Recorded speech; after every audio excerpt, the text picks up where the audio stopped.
So, Katie, this is exciting because this is the first time we've even talked in real life, but we've been talking for months and months on LinkedIn. So how did we come across each other? I'll let you tell that story.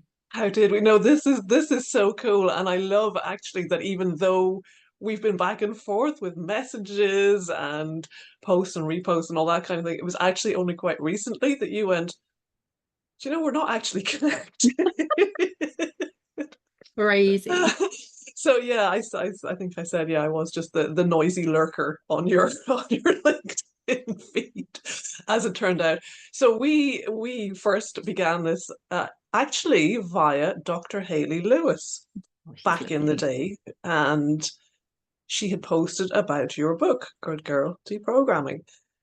And that really resonated with me. I guess this is the beauty of the algorithm, because I had just finished a book called Burnout by Emily and Amelia Nagoski, Mm-hmm. which was not what I expected it to be, but a lot of the themes in that immediately I thought, oh, this looks like a really good follow on to that. Mm-hmm. Um, and I think I'd messaged Hayley or commented on Hayley's post, and you had seen that. And then I had got the book, and I thought, do you know what? I'd like to get a group of women together to read this, which is your very sensible suggestion in the book. Find your gang, your good girl gang. Mm. Um, and you've kind of been part of that by knowing we were doing it. So that's where our, well, actually not connection, but connection had arisen from that, just that Yeah. that chance post. And like so many things, I laugh, like so many things, really good things in my life have actually come through that particular social media platform, actually. So many Mm. connections and opportunities and projects, and this is another one. Yes. Oh, I love LinkedIn. I'd be quite happy just get rid of every other platform and just keep it on there. But apparently my marketing team told me I'm not allowed. I've had the great advantage of not having a marketing team, Michelle. So I've done that. So I'm Yes. a one social media platform woman. Yeah. Oh, wow. And Wow. actually, I know people who have kind of laughed at me, because actually one friend in particular who said, anywhere I go on LinkedIn, Katy Lumsden was there first. So that's why, that the first thing in my headline on my profile, actually, the noisy introvert piece that I have, it was something that was said originally not particularly kindly, Hmm. but I thought, you know what? That's actually me. So I've owned it, and it's Yep. there, and it actually attracts people's attention. So it's yeah, that's exactly what I am, and I'll be happily all over LinkedIn. No, it's an interesting platform and meeting really good humans as well. And Absolutely. yeah, I could n name countless people. Um, Me too. Me too. And I had somebody in my life who, at the time, who said, quite venomously, "You do know they're not your real friends." It's like, well, yes, yes, they actually, are. do you know what? Many of them have become so. Yeah. It's just, yeah, it's brought me so many good things. No, yes, me too. So getting back to me. Back to you, Back to me. absolutely, Michelle. Not That's what really. we're here for. Getting back to you and the book. So how has reading the book impacted you? Oh, it's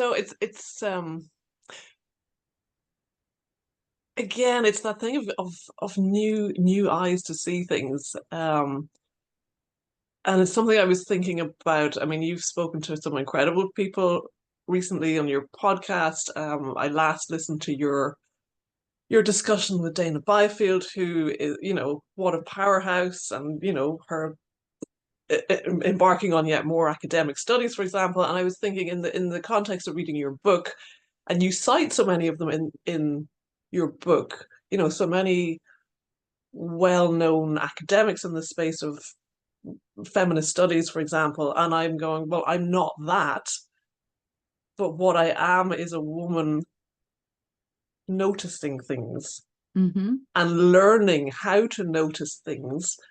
And your book has been a really important part of that learning process.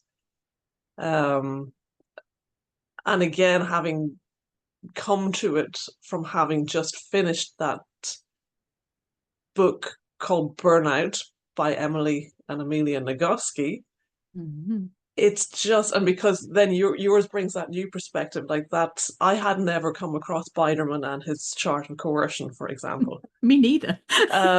But when you see that overlaid on some of those constructs of feminism and patriarchy, like I think, you know, you described your reaction to coming across that so vividly. It is that holy crap moment of, not only is this being done to us, but we, through this process, we become actively engaged in doing it to ourselves. And so it's that sort of double layer of noticing, of becoming aware of those elements of systemic patriarchy, but then beginning to notice, those coercive elements that actually have us policing ourselves as individuals, but, you know, women policing other women in the context of those things. So it's huge. It's mind-bending, mind-boggling. So that's how I'm getting on with your book. Thanks for all that, Michelle. So I'm like ruined like most things. So like films, movies, books. Yeah, absolutely. Yeah, and not just for me, for, you know, for people in my hinterland as well. So yeah, it's really going brilliantly. Thank you. You're welcome. You're welcome. So somebody, I was on a podcast this week, and the question was like, I am not a Matrix fan. I just find it really like, I don't understand what's going on. It's like, and it's really long and it's really dark. Obviously, Keanu Reeves is in it, so that we could give him like, that's and okay, he's by all accounts a lovely human. But yes, exactly. So she asked me a question about, like, it's like Orpheus like telling Keanu's character, I don't know what his name is, that this Matrix thing is the thing. And yes, it's like it's like, if we're like fishes, it's like the water that we swim in. And like, yeah.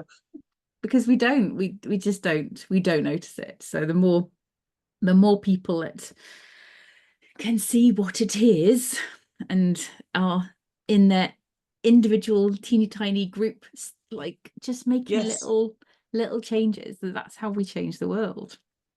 Exactly. And it's that change piece that is that's the difficulty. Like, even in the group of friends that I've been reading your book with, it's been a slow burn, I must say, because trying to get any group of women together with all else that all women have going on, is like, no, actually next month isn't going to work for anybody. And so we're still, but that's nice, because it means that we still have 3 chapters to go. So it's like, but Christmas party, obviously. even among, you know, in those discussions, the noticing piece has been challenging, but then how does any of this change? It's very hard not to just feel you're running into a wall with that, and that's the challenge. And particularly, you know, I remember one meeting, it was early in the summer, where we would mostly do this virtually, you know, we'd be on Zoom or something. And I'd been watching the news, the RTE news here in Ireland, before I was cranking up the Zoom. And there were 2 young women, as it happened on that news broadcast, there were 2 young women, 2 separate stories, one called Blonde Raleigh and the other called Natasha O'Brien, who had both just come out of really huge court cases, one around a really aggravated rape and one around a really horrific assault, like a totally random assault. And both of them had in the case of Bláthnaid Raleigh, had waived her right to anonymity to speak very publicly about the case and the experience of the court case and all around that. And the same with Natasha O'Brien, actually. And I watched these two young women in these two consecutive news stories, hearing about what they had been through in terms of the nature of the assaults, but then the exacerbation of all of that through the judicial system. Mm-hmm. And those two stories then were followed by another story about a taxi driver who, as it turned out, had committed over a long period of time a number of sexual assaults by virtue of his role as a taxi driver. And I was reduced to tears having watched that through the news broadcast, and tears of not just absolute sorrow and dismay and grief and, you know, empathy for those women, and but sheer rage, actually. Mm-hmm. And then going into my Zoom, my Good Girls Deprogramming Zoom, and saying, I'm so glad I have you with me, because, you know, I was watching the news and all these things came up, and I'm feeling so upset and diminished. Mm. And then we got into a discussion prompted by something in your book about, you know, how do we, you know, we don't want to other men. We want men to come in as part of this conversation. And for me, finding it even so hard to be in that headspace. And I think that's the real damage. I was trying to think, well, how do I even begin to countenance those kind of conversations around allyship and so on? And really, for me, it's around decoupling patriarchy from men, Mm-hmm. and for everybody to get involved in that conversation around this as a system that has been imposed on all of us, regardless of gender, Mm-hmm. that is as damaging to this person as that person, regardless of gender, and to frame it in that context rather than saying, well, patriarchy is men. It's a system that we all live in. And again, it's part of that noticing piece, is beginning to recognize the ways this is impacting on men, perhaps differently, but no less importantly than the impact that it has on women as individuals, I think. Yeah, and I find it really interesting that so many men have actually read the book and have like, you know, publicly talked about it or privately messaged me, and they've bought it for their like daughters as well. And there are so many like great men out there trying to do the work, don't know where to start. Yeah. And I, you know, I have my weekly WTF LinkedIn Yes, I Live, see of it. course. Yes. And it's all about the misogyny and all of the stuff that had happened in the week. And honestly, by Monday, we've got our show sorted. Yes. It's like, yes. like, oh, this is what happened over the weekend. And Yeah. but that's not getting at the problem. This is highlighting the problem. And I have completely done a 180. I really want to help women with all of this stuff, but we cannot keep empowering, in those little quotey mark things, women in organizations, and then putting them back into systems with people that aren't conducive to a good way of working for everyone. So we need to focus on, well, as occupational psychologist, we look at the individual, team, and then the organization. That's the kind of systemic approach, but we always just try and sort the individual out. And it's like, women, we're not broken, we don't need fixing. It's the Laura Bates book, Fix the System, I think is the book, not the women. Yes. You need to look at that wider piece, that work was made by men for men, and no amount of leaning in has got us where we need to. Yeah, and that's a very interesting. I mean, obviously, I work in human resources, And my own organization has a bigger number of women, say in the upper echelons of our org chart than men. But I did think one of the questions, because your book is I think one of the beauties of it is that each chapter closes with those little recap points and then questions.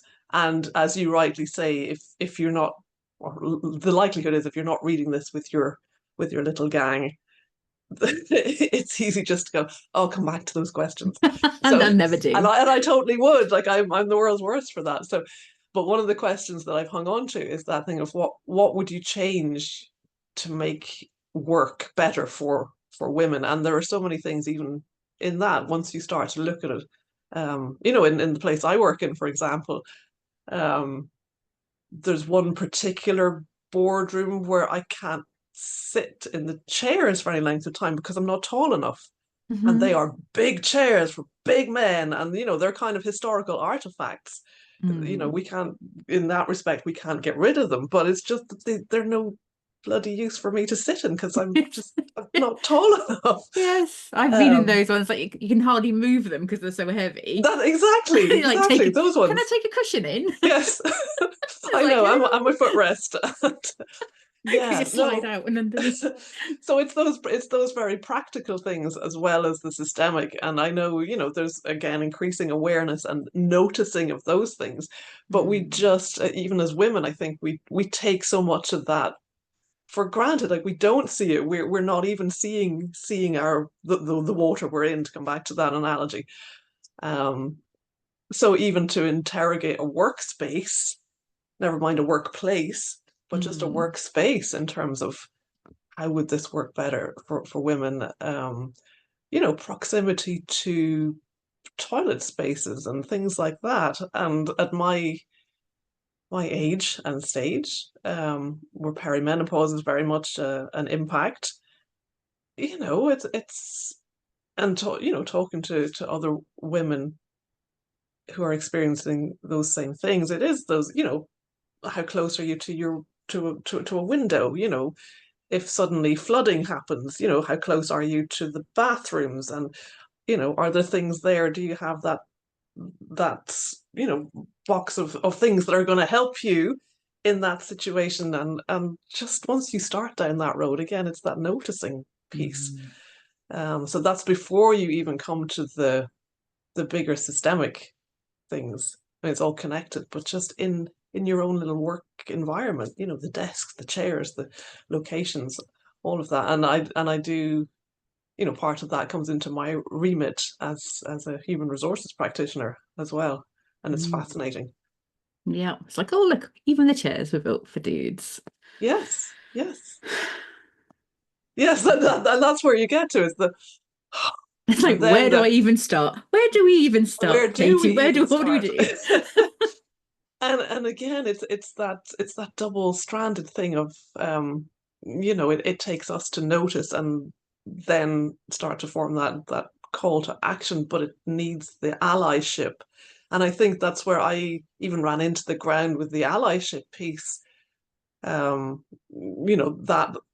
Zoom meeting in particular, where I'd all those consecutive news stories that I'd seen, and thinking, actually, unless I know that you're even acknowledging that there is water, coming back to that piece, how can you seriously think that you're an ally? And, doing everybody a disservice in that, but really in despair, running up against that. And yeah, that's the thing. Where do we go from here? Where do we start? I know that's yeah, one of the key things I didn't want to do with the book was to go, well, look, there's this thing called good girl conditioning, and what we will do is we'll take your good girl conditioning, and here's Michelle's conditioning, and you just should get my conditioning and like go and live your lives. Yes. And I think yes, that's like a dangerous thing to do. And I think, but as humans, we really like that because we don't have to make a decision. It's like easier for our brain to go, okay, then. So that, all of that Wim Hof, shower nonsense, getting cold. It's like, well, you know, Wim Hof, I think he's in trouble now as well. I'm not entirely sure. And you know, if I shower every morning, I'm going to be much. Everybody should, you know what I mean? Cold showers. Cold, yes, yes. I am never. I'm just putting out that I'm never doing that, and I'm not a sea swimmer either. No, that's like, not only that there's this like, it's the sea and there's like gross things in, but there's also other gross things in, and it's cold. And it's cold. No, I just no. But people like him become like super famous because, you know, this is the answer to all your prayers, a cold shower. Is it really? Yes. Is it really? And it comes back to, again, that was the revelation of that burnout book. I picked it up again as an HR practitioner, as someone interested in organizations, and having become aware that there is, and as you have in your book, that there is that very clear definition through the World Health Organization of what burnout is. I also used the Grey's Anatomy one.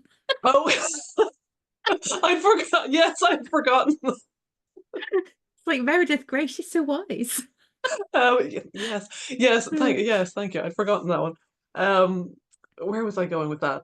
Yes, I'm thinking, right, it's so interesting, particularly on social media, which is where we started, but how often it's pushed back to the individual, you know, and particularly to women, because we take that stuff on. If you are a woman experiencing burnout, it's because you haven't done enough of something.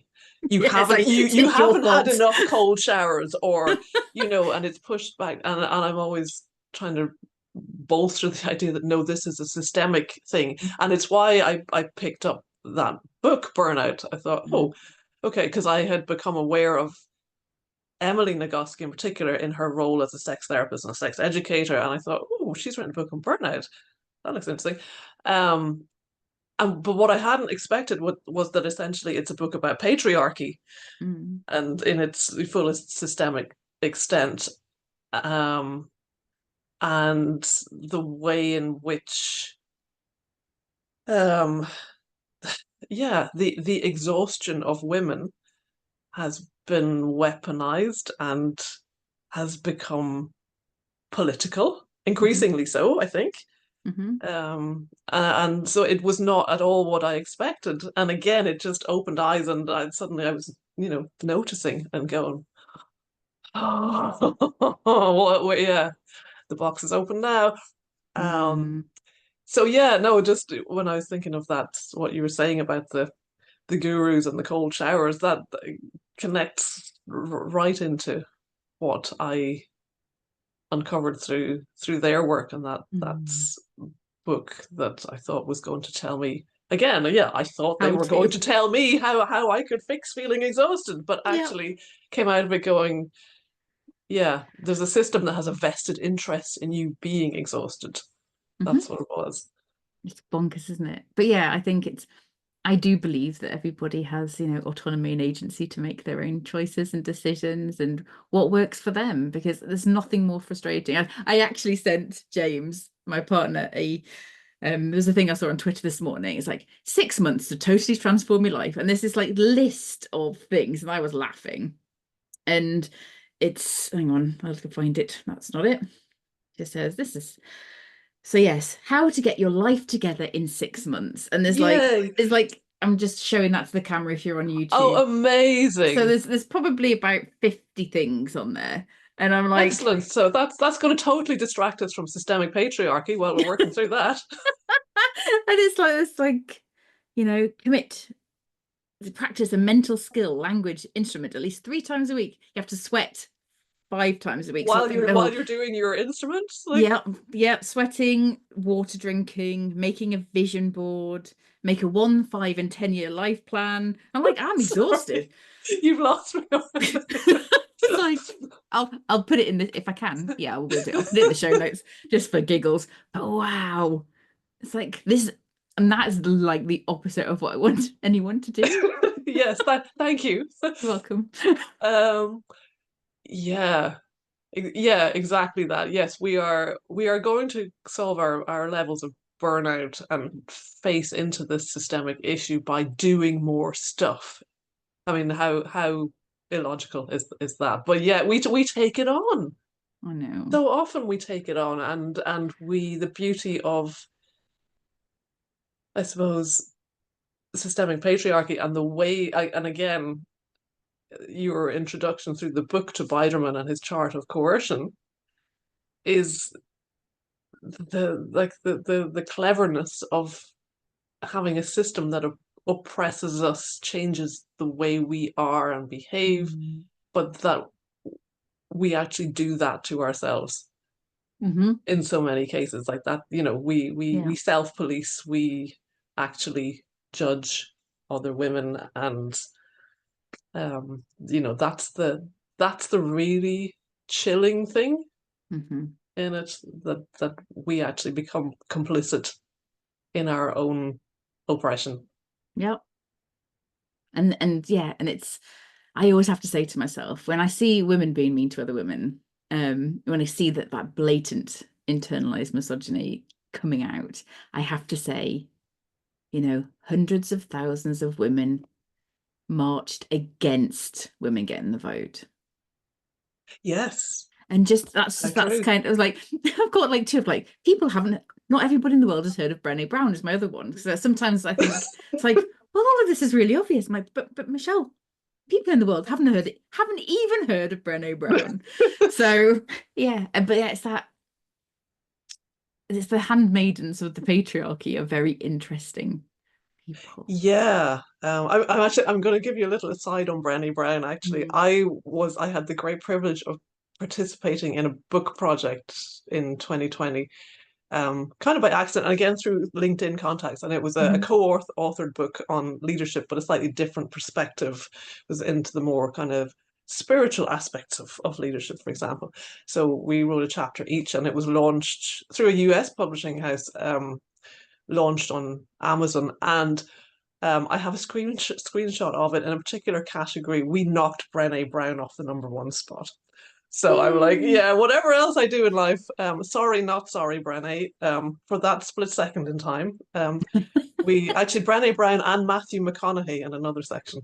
So oh yes, I love his book. Matthew McConaughey's book. I have it on Audible. He's just got such an amazing voice, and he really brings himself to it, and his life's been a bit like, oh wow, that happened. Wow, yeah, exactly that. But anyway, that was a total aside, but that was my Brené Brown moment. But yeah, where had we got to before we arrived at Brené I have Brown? no idea. I don't know. Fine. Let's just go with it. So one of the questions I ask all of my guests is, again, I'm not here to tell you what to do. I'm here to help, guide. I always talk about the fact that I'm like more of a Sherpa leader, like shoving people's arses up the mountain, sort of like helping. Yes, you can do it. Yeah, rather than like, I'm standing on the mountain, I've got all this shit figured out. It's like, no, I don't, because that's not. Anyway, so what question or provocation or pondering do you have for the audience? I think what I'm going to put out there, and if people will excuse me, this might speak only to a particular part of your audience, but it's around the noticing, I think. And I was just going to say to women, if it's not something that you're doing already, tomorrow, see if you can spot 5 ways in which you are changing your behavior or your trajectory or your shape or your size, how you show up, because you are a woman. And I know there are lots of intersectionalities come to play there. But in the context of this conversation, and in the context of having met you, Michelle, through your book and the Good Girl Deprogramming, for women to see if it's not something they're already doing. How is your trajectory changed? How you show up? How are you changing those things without noticing that you do it? I love it. Until you do notice. That's amazing. Yes. Oh, yes. A little bit of noticing. So, Well, that's what this is all about. oh, yes. And Right, that's I've got. where, as I know you had reposted quite recently, that absolutely searing piece of spoken word that Caitlin O'Ryan delivered. The the at what point, I think she calls it. And that's noticing, like to hear that, to experience that short piece of spoken word and go, as women, those are things that we even ourselves don't see. Yep. But for men to understand that those are things that change how we show up in the world. And then again, just coming to it from the perspective of having a daughter, and her piece at the end around at what point do you tell your daughter? Yep. Yeah, And I might have had a couple of tears listening to that. So I'll put that in the show notes as well if you haven't oh, got around do to. that is a great idea because it's so devastating. Yep. And again, my daughter's of an age where she's becoming aware of her her newfound independence, and um that really is asking questions of me, and having that, at what point do I take that away from her? I know. I'm doing some allyship training Oh, amazing. with male allies, and I'm going to play them, integrating that into the sort of the workshop, just to, obviously I think it'd be helpful for men to watch it, but also I'd love to, I can't wait to hear what they say. Yes, exactly. So much is hidden in plain sight because we do it to ourselves. I think that's the thing. And if we can start to free everybody up by the noticing initially, then Awesome. Yeah. that's the service that kind of thing does. I was thinking your book, your wonderful, extraordinary book, in so many ways, it's not going to have a happy ending. No. And yet, every one of these interactions, every time somebody's thought process is changed, every time somebody's eyes are opened a little bit to something else, that's a move that, the universe is changed through those. It's just the ripples, the ripples. Exactly. And that's the hope that's in it. That's what I love. So I wouldn't normally do this, but I think it would be useful. This is my last question, because I could keep talking to you all day, but we're supposed to be keeping these like half an hourish. If somebody wants to set up their own good girl, I call them the good girl rebellion gangs, but you're completely allowed to call them what you want. What would your advice be? Because I'm sure you've got some sort of like some things you've done and things you haven't done that you think would be helpful or not. Oh, wow, that's a really cool question. I am very fortunate because the group that I'm reading it with we all grew together through different iterations of kind of leadership coaching training, all facilitated by one person who is also part of the group now. An expert facilitator called Niamh Hannon, who has an absolute gift in building safe spaces and trust. So we were all coming together in that context, even though some of us, because we'd been in different parts of Niamh's courses, we hadn't encountered each other, but we had that baseline that this is going to be a safe space. But even in that, it's different perspectives. I think what I hadn't been prepared for was the level of,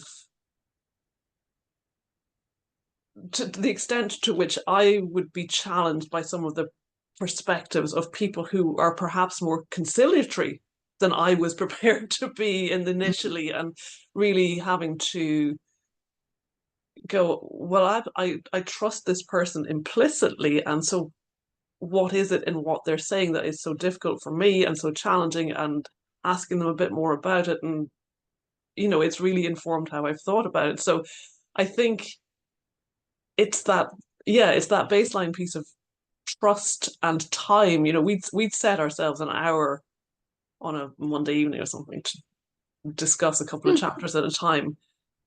An hour was not long enough. It's like, this is our entire lives we're going to talk about now. Well, you see, that's it. And we've a small group with such a range of experience that it's been really affirming, but equally it's been really challenging. And the beauty of it is that we've been able to hold those things from that baseline of trust and knowing that we're in a safe space. So I suppose the advice is to be prepared for conversations that will surprise you and at times will be very difficult. It's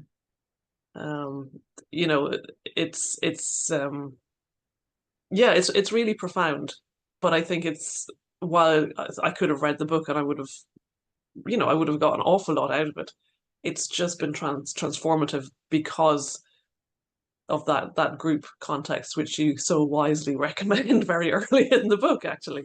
Yes, so like, don't do this on your own. You might traumatize the crap out of yourself and not have anyone to talk to about it. Well, that's it. It's having that place to go. And, we have our little WhatsApp group that's associated with it, of course. And, people pinging various things in. And, even those days when there's been some really challenging news days. And, quite recently, that appalling case in France involving Giselle Pellicot, for example. To be able to have that forum to go, oh, I just don't know what to do with this. That's the beauty of the group that has coalesced for me around your book. No, it's lovely to hear. So thank you so much for diving in and getting involved. And it's been such a lovely chat. And as I said, I could talk to you all day, but not allowed. That's a shame. Yes, we could come back to this. Yeah. Oh, absolutely. So thank you, Katy, for your time today, and thank you for literally diving in and getting involved. I've been watching from afar, and I've got that hilarious FOMO. I'm like, oh, I wonder what's going on in Ireland. Oh no, what a pleasure and a privilege. And yes, I mean, feel free to drop in on one of our Zooms, because we have a bit of a way to go. Yeah, so open invitation. Anytime, let me know. Fantastic. Thank you. Thanks so much.